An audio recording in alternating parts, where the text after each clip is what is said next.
Yeah, I would feel very strongly about the language that's used around cancer. And I would be very much like that. I don't like any negative language. In the sense, and it's not that I'm, living in a dream world, but, I am living with cancer. And I think the reality is that cancer is becoming a chronic disease, not a death sentence. And when I say chronic disease, I would make a comparative to, people with diabetes or somebody living with AIDS. And I think the power of positivity is a huge thing.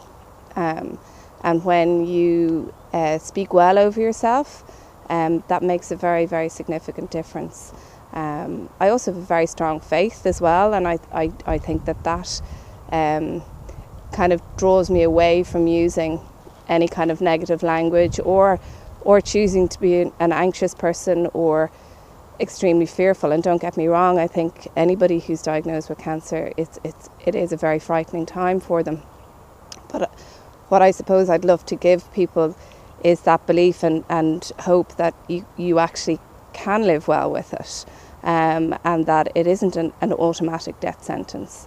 And that's not to take away from people who have lost people to cancer, because yes, people are still dying from cancer.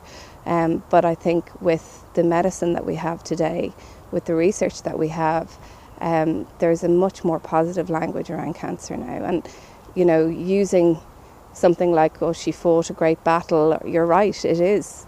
To me, that's negative, It's more like, well, isn't she living really well with her cancer? Or, gosh, she's got great strength, or just the words of encouragement and positivity. And even from a mental health perspective, using those words can just give you a very different mindset around the disease that you might have. Yeah.